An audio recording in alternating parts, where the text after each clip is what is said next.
నమస్తే, welcome to Leo. మనతో ఉన్నారు సీనియర్ జర్నలిస్ట్ హేమసుందర్ గారు. సార్ నమస్తే. నమస్తే అండి. సార్, కల్కి మనం చూసాం, కల్కి సూపర్ డూపర్ హిట్ సాధించింది. అయితే కల్కి పార్ట్ 2 ఉంటుందని చెప్పేసి గతంలోనే మనకి తెలిసిన వార్త.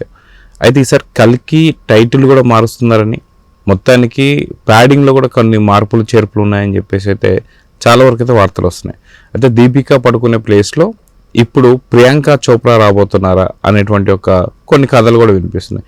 సో వాస్తవానికి అతిరథ మహారథులందరూ కూడా ఒకే స్క్రీన్ పైకి రాబోతున్నారు అని చెప్పేసి కూడా కొన్ని వార్తలు అయితే వస్తున్నాయి. ఎలా చూడాలి సార్?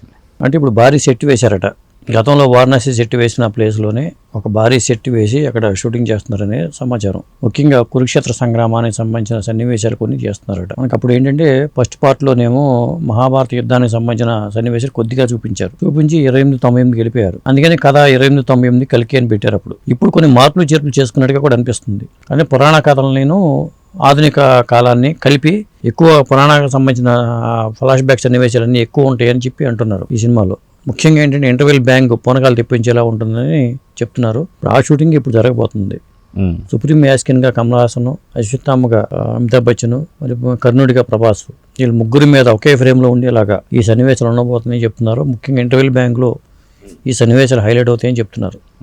దానికోసం ఇప్పుడు సెట్ వేసి షూటింగ్ చేస్తున్నారని చెప్తున్నారండి. వాస్తవానికి దీపికా పడుకునేతో కొన్ని ఇష్యూస్ రావడంతో అవన్నీ ప్రాజెక్ట్ 2కి అయితే వద్దని చెప్పేసి అనుకోవడం ఇవన్నీ చూస్తున్నాం. కల్కి అనేటువంటి ఒక పేరు అనేది ఏదైతే ఉందో, కల్కి పార్ట్ 1కి అయితే అది అప్లికబుల్ కాదు. ఎందుకంటే ఇంకా కల్కి ఇంకా పుట్టలేదు. సో ఇప్పుడు దీపికా పడుకునే క్యారెక్టర్ ఏదైతే ఉందో అక్కడ తను తల్లిగా ఉండడం, రాబోతుంది కల్కి అని చెప్పేసి అనడం, ఆ కల్కి ఇప్పుడు దీపికా పడుకునే ఉండదు కాబట్టి పూర్తిగా టైటిలే మార్చేస్తున్నారా, కర్ణ కింద మారుస్తున్నారా అని చెప్పి కొంత చర్చ అయితే నడుస్తుంది.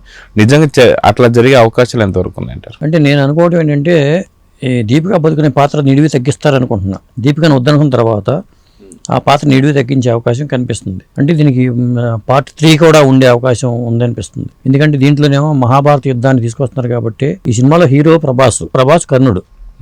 ఆ కర్ణ పాత్ర మీద టైటిల్ లేదు. కల్కి 28-98 అనుకున్నప్పుడు హీరో పాత్ర మీదుగా లేకుండా కల్కి పేరు మీద టైటిల్ ఉంది. ఇందులో ప్రభాసే హీరో కాబట్టి కర్ణ 3102 అని పెట్టారు. 3102కు ప్రాధాన్యత ఉంది. చారిత్రకంగా 3102 అనేది ద్వాపరయుగం అయిపోయి కలియుగం ప్రారంభమైన సంవత్సరంగా చెప్తారు. ఎందుకంటే మేషరాశిలో అన్ని గ్రహాలు ఉన్న టైంలో ఈ కలియుగం స్టార్ట్ అయింది. శ్రీకృష్ణుడు నిర్యాణ అనంతరం అది చెప్తూ ఉంటారు వాళ్ళు జనరల్గా. ఎందుకంటే శ్రీకృష్ణుడు 125 ఏళ్ళు బతికాడని ఆ స్టోరీ అంత ఉంది. మహాభారత యుద్ధం కూడా అదే టైంలో జరిగింది. ఈ కలియుగం ప్రారంభం కాబోవడానికి ముందు మహాభారత యుద్ధం, కురుక్షేత్ర సంగ్రామం జరిగింది. కాబట్టి కర్ణ 3102 పెట్టడమే సముచితం అనిపిస్తుంది. ఎందుకంటే కర్ణుడికి గత జీవితంలో ఏం జరిగింది, అశ్వత్థామకు సంబంధించిన స్టోరీలు కానీ, అతనికి ఉన్న శాపాలు కానీ, ఇవన్నీ చెప్పాలంటే కర్ణుడికి ఉన్న శాపాలు కానీ ఆ స్టోరీ చాలా వరకు చెప్పాలి. దాదాపు ఒక 20 నిమిషాల సన్నివేశాలన్నీ గూస్ బంప్స్ తెప్పించేలాగా ఉంటాయి అని చెప్తున్నారు. కాబట్టి కథలో కూడా కొంత మార్పు చేసుకుని హీరో ప్రభాస్ పేరు మీద కానీ ఈ టైటిల్ పెట్టాలనే ఉద్దేశంతో కూడా పెట్టే అవకాశం కూడా కనిపిస్తుంది. ఎందుకంటే మళ్ళీ కల్కి 2 అని పెట్టుకుని 29 అంటే కల్కి 2 అని పెట్టి కొత్తదనం ఏమి ఉండదు. అటు కర్ణ 3102 అంటే కథ వెనక్కి వెళ్తుందని, 28-98 అంటే ముందుకెళ్ళింది. కాబట్టి దీనికి ఇంకో పార్ట్ 3 ఉండే అవకాశం లేకపోలేదు. కాబట్టి ప్రభాస్ పాత్ర హైలైట్ చేసుకుంటూ ఈ సినిమా ఉండే అవకాశం ఉంది. మరి అర్జునుడిగా విజయ్ దేవరకొండ పాత్ర మళ్ళీ కనిపిస్తుందా, దుల్కర్ సల్మాన్ పాత్ర ఏంటి, ఇట్లాంటివి కూడా దుల్కర్ సల్మాన్ కూడా ఉన్నాడని చెప్తున్నారు. కాబట్టి ఆ పాత్ర ఏంటి, మరి ప్రియాంక చోప్రా దీపికా ప్లేస్ లో వస్తుందా, లేకపోతే దీపికా పాత్ర నామమాత్రంగా కొద్దిగా ఏమైనా గత సన్నివేశాలు తీసుంటారు. 25% షూటింగ్ అప్పుడు అయిందన్నారు. ఆ పార్ట్ లో కొన్ని చేసి ఉండొచ్చు, అవి ఏమైనా ఉంటాయా అనేది తెలియదు. మొత్తానికైతే ఈ సినిమా రిలీజ్ పరంగా చూసుకుంటే 2027కి మారే అవకాశం అయితే ఉంది. ప్రభాస్ ఇప్పుడు మరి ఫౌజీ ఓ పక్క, స్పిరిట్ ఓ పక్క ఈ సినిమాకి డేట్స్ కేటాయించడం, ముఖ్యంగా ఈ సినిమాలో సుప్రీం యాస్కిన్కి మరి హీరో ప్రభాస్కి మధ్యలో ఉండే వార్ సన్నివేశాలు హైలైట్ గా నిలుస్తాయని చెప్తున్నారు. ఇప్పుడు అవే షూటింగ్ జరగబోతున్నాయి అంట. సో అతిరథ మహారథులందరూ కూడా స్క్రీన్ షేర్ చేసుకోబోతున్నారని, వీళ్ళందరూ ఒకటే స్క్రీన్ పైన మనకి ప్రభాస్ కావచ్చు, కమల్ హాసన్ గారు కావచ్చు, అదేవిధంగా అమితాబ్ బచ్చన్ గారు కావచ్చు, ఈ ముగ్గురు ఒకటే స్క్రీన్ పైన కనిపిస్తారని, ఇది ఒక అద్భుతంగా మారబోతుందని చెప్పేసి మనం చూస్తున్నాం. గతంలో కూడా చూసుకుంటే ఇలాంటి అతిరథ మహారథులు కలిసి ఒక స్క్రీన్ షేర్ చేసుకోవడం అనేది కొద్ది అరుదే. సో ఇలాంటి సీన్స్ ఎలా చూడాలంటారు? ఇప్పుడు ఇలాంటి సీన్స్ లో మనం అర్జునుడు కూడా పక్కన పెట్టేస్తున్నాం. అర్జునుడిగా విజయ్ దేవరకొండ కనిపిస్తే అది హైలైట్ అవుతుంది. అసలు సూత్రధారి ఉంటాడు, జగన్నాటక సూత్రధారి కృష్ణుడు. ఆ శ్రీకృష్ణుని మనం అక్కడ చూపించాల, షాడో లాగా పెట్టి చూపించారు. ఆ పాత్రను ఇప్పుడు తీసుకొస్తే దాన్ని ఎన్టీ రామారావు గారిని పెడతారా, ఇప్పుడు ఏఐలో క్రియేట్ చేసి పెట్టొచ్చు. దానికి పర్మిషన్స్ అన్ని కావాల్సి వస్తుంది. ఎందుకంటే ఎన్టీ రామారావు వారసులు అందరూ పర్మిషన్ తీసుకోవాలి. మరి ఎందుకంటే కృష్ణుడు అంటేనే ఎన్టీ రామారావు గారు కాబట్టి వైజయంతి బ్యానర్కి ఎన్టీ రామారావు గారికి అవినాభావ సంబంధం ఉంది కాబట్టి అది గీని పెడితే మాత్రం ఈ సినిమాకు ఒక పెద్ద హైలైట్ అవుతుంది. ఎందుకంటే స్పెషల్ పాత్ర అవుతుంది అది, శ్రీకృష్ణ పాత్ర, విశ్వరూప సందర్శన కానీ అవన్నీ ఈ పురాణాలకు సంబంధించిన కొన్ని అంశాలు అంటే మొత్తం చూపించదు నాకు తెలిసి, కీలకమైన ఘట్టాలను చూపించి మళ్ళీ కథ ముందుకు తీసుకెళ్లే అవకాశం ఉంది. కాబట్టి కల్కి పుట్టడం మళ్ళీ పెరగటము 28-99 మళ్ళీ వెళ్ళటం అవన్నీ ఇంకొక పార్ట్గా వచ్చే అవకాశం ఉందేమో అనిపిస్తుంది. సో ఈసారి రాబోతున్నటువంటి కర్ణ మాత్రం ఓన్లీ ఫ్లాష్ బ్యాక్స్ కి పరిమితమై మళ్ళీ పార్ట్ 3 ఏదైతే ఉంటుందో అప్పుడు కల్కి పేరుతో మళ్ళీ కల్కి పేరు అప్పుడు రావచ్చు అని చెప్పేసి అనుకోవచ్చు. అప్పుడు ఆ పాత్ర ఒక పెద్ద హీరోని మళ్ళీ ఆ పాత్ర తీసుకునే అవకాశం ఉంటుంది.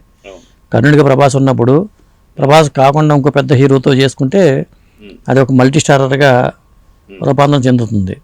అలా పెట్టినప్పుడు కల్కినే చూపించాలనుకుంటున్నప్పుడు ఫ్యూచర్లో జరగబోయేది ఏం జరుగుతుందో మాకు తెలియదు. ఇప్పుడు కాబట్టి కల్కి పాత్ర చూపించాలనుకుంటే ఒక పెద్ద హీరోని పెట్టుకుంటూ దుష్ట శిక్షణ శిక్ష రక్షణ అనే ఒక కాన్సెప్ట్ ఉంది కాబట్టి అది మళ్ళీ ఒక పెద్ద సినిమా అవుతుంది. కాబట్టి అది అవకాశం పెట్టుకుంటారు వాళ్ళు, కల్కి పార్ట్ 3 తీయడానికి అవకాశం పెట్టుకుంటారు. అందుకని కర్ణాన్ని పెడితే పెట్టుకుని అక్కడ కల్కి దగ్గర ఇంకొక హీరో పెట్టుకునే అవకాశం ఉంది. అదేండి కానీ ఇంత గ్యాప్ కల్కి కావచ్చు, ఇప్పుడు కల్కి సంబంధించిన పార్ట్ 2 కర్ణ అని చెప్పేసి అంటున్నది కూడా 2027కి రిలీజ్ కావచ్చు అని చెప్పేసి కొంత టాక్. సో కానీ ఇంత గ్యాప్లో ఉంటే అది సినిమాకి మంచిదైనా కాదంటే ఏం చెప్తారు? అది మంచిది కాదు. ఇప్పుడు దురంధర్ వచ్చింది, వెంటనే సినిమాలు వచ్చినాయి పార్ట్ 1 పార్ట్ 2. ఇప్పుడు మళ్ళీ ఆ కథ అంతా మళ్ళీ ఫస్ట్ పార్ట్ చూసుకోవాలి మళ్ళీ ఓటీటీలో, అసలు కలికిలు ఏం జరిగింది అనుకుని చూసుకుని మళ్ళీ సినిమాకి వెళ్ళాలి. అట్లాంటి పరిస్థితి వస్తుంది. రిలీజ్ పరంగా చూసుకుంటే 2027లో మాత్రం అన్ని అద్భుతాలే ఉంటాయి సినిమాల పరంగా, అన్ని పెద్ద సినిమాలు. ముఖ్యంగా ఏప్రిల్లో వారణాసి ఉంది, అది మరి పెద్ద సినిమా. ఆ తర్వాత అట్లీ అల్లు అర్జున్, అది పెద్ద సినిమా. మరి ఈ సినిమా 2027లో వస్తుందా, 2028కి పోస్ట్ అవుతుందా? ప్రభాస్ పూర్తి స్థాయిలో డేట్లు కేటాయించేస్తే అయిపోతుంది. ఇంత పెద్ద ఆర్టిస్టులని ఏజ్డ్ పర్సన్స్ని పెట్టుకున్నప్పుడు త్వరగా కంప్లీట్ చేయడం బెటర్. ఎందుకంటే ఇప్పుడు అమితాబ్ బచ్చన్ గారికి ఏజ్ తక్కువేం లేదు, కమల్ హాసన్ గారికి ఏజ్ ఉంది, కానీ అమితాబ్ బచ్చన్ గారికి ఏజ్ ప్రకారం చూసుకుంటే అశ్వత్థామ పాత్ర కీలకం కాబట్టి అవి చేసేయాలి.